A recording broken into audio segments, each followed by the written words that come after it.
Hello friends, मैं आपको aware करने जा रहा हूँ एक स्कैम से जो कि टाटा स्टील के द्वारा है। टाटा स्टील का जो प्रोग्राम था एस्पायरिंग इंजीनियरिंग प्रोग्राम, उसमें टाटा हम लोग से चार्ज की है 500 रुपीज़, जो कि सेंटर बेस्ड एग्ज़ाम भी नहीं था, घर से एग्ज़ाम देना था अपने लैपटॉप से। उसमें सबसे पहली बात तो ये है कि टाटा कोई वैकेंसी नहीं देती है, कितना वैकेंसी यहाँ पे है।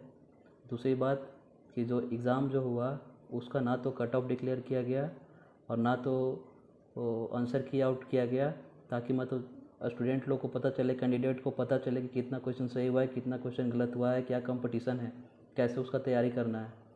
जब आंसर की आउट ही नहीं हो रहा है तो कैसे स्टूडेंट को पता चलेगा कि मतलब कैसे क्या तैयारी करना है, कितना क्वेश्चन मेरा सही हुआ है, कितना क्वेश्चन गलत हुआ है।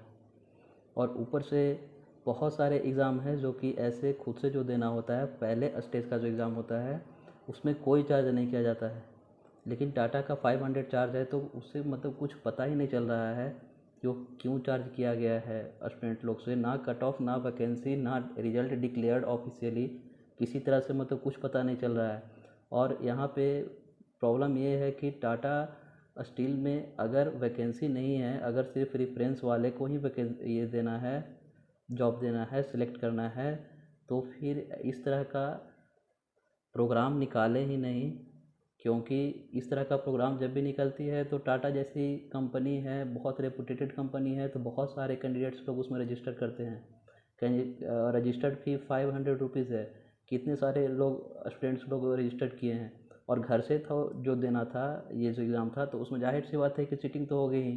तो उसमें कट ऑफ बहुत ज़्यादा हाई गया हुआ था। बहुत लोग 90 एभव आंसर सही करके, और वो मतलब कि पूरे तरह से श्योर हैं कि मेरा मतलब सिलेक्शन होना ही है। और जब रिजल्ट जब आ रहा है तो उसमें रिग्रेट का मैसेज आ रहा है, you have not short listed for the next round. तो ये मतलब कि क्या है, एक तरह से स्कैम ही इसको बोला जा सकता है, कि जो कि टाटा स्टील के द्वारा किया जा रहा है। टाटा को कट ऑफ, वैकेंसी, आंसर की आउट एटलीस्ट डिक्लेयर करना ही चाहिए, ताकि उससे कैंडिडेट्स लोग को पता चले कि मेरा सिलेक्शन नहीं हुआ, तो इतने क्वेश्चन गलत किए, ये कट ऑफ था, इसके कारण मेरा सिलेक्शन नहीं हुआ। बाकी तो रेपुटेटेड इतना कंपनी है, तो इससे तो मतलब ये एक्सपेक्ट तो नहीं किए थे।